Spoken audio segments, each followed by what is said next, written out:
নবদ্বীপ পৌরসভার এক councillor pad চুরি করে তার সই নকল করে বিভিন্ন সময় একাধিক শংসাপত্র দেওয়ার অভিযোগে দুই ব্যক্তিকে গ্রেফতার করে আদালতে পাঠালো নবদ্বীপ থানার পুলিশ। জানা গেছে, সম্প্রতি নবদ্বীপ পৌরসভার 20 নম্বর ওয়ার্ডের কাউন্সিলরের প্যাড চুরি করে তার সই নকল করে বিভিন্ন সময়ে একাধিক শংসাপত্র দেওয়ার অভিযোগ ওঠে তাপস চক্রবর্তী ও প্রদীপ মিস্ত্রি নামে দুই ব্যক্তির বিরুদ্ধে। এরপর কাউন্সিলর উষা রায় নবদ্বীপ থানায় অভিযোগ দায়ের করেন। অভিযোগের ভিত্তিতে তদন্তে নেমে নবদ্বীপ থানার পুলিশ তাপস চক্রবর্তী ও প্রদীপ মিস্ত্রিকে গ্রেফতার করে শনিবার নবদ্বীপ আদালতে পেশ করে। এই ঘটনার সাথে জড়িত মূল পাণ্ডা গোপাল দেবনাথ নামের অপর এক ব্যক্তির খোঁজে তল্লাশি শুরু করেছে পুলিশ। এ প্রসঙ্গে কাউন্সিলর উষা রায় বলেন, তার পেট চুরি করে এবং সই নকল করে বার্ধক্য ভাতার জন্য ইনকাম সার্টিফিকেটের আবেদন করার বিষয়ে সম্প্রতি একটি অভিযোগ তিনি পান। এরপরেই ঘটনাটি জানিয়ে থানায় অভিযোগ দায়ের করেন তিনি।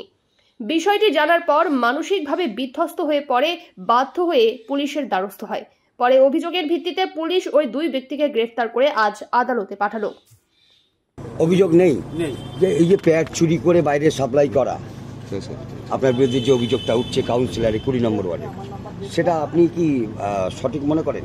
আপনি কি স্বীকার করছেন যে আপনি করেছেন এর কাজ? না না, আপনি করেননি, সত্যি নয়। সম্পূর্ণ। আপনি নাকি গোপাল দেবনাথকে সাপ্লাই করতেন? না না না, আমার প্যাড চুরি করে সে বার্ধক্য ভাতার মানে ফর্ম ফিল আপ করেছে, ইনকাম সার্টিফিকেট, সইটাও জাল করেছে। প্যাডটা চুরি করেছে, সইটাও জাল করেছে। আপনি কমপ্লেন করেছিলেন? আমি কমপ্লেন করেছি থানায়। আচ্ছা, দুজন তো কজনকে অ্যারেস্ট করেছে? দুজনকে অ্যারেস্ট করেছি। তাদের মধ্যে কারা এরা? একজন হচ্ছে 14 নম্বর ওয়ার্ডের উপভোক্তা তাপস চক্রবর্তী, আর দ্বিতীয়জন হচ্ছে পৌরসভার স্টাফ প্রদীপ মিস্ত্রি। আচ্ছা, মূল মাস্টার মাইন্ড কে? মূল মাস্টার মাইন্ড হলো গোপাল দেবনাথ।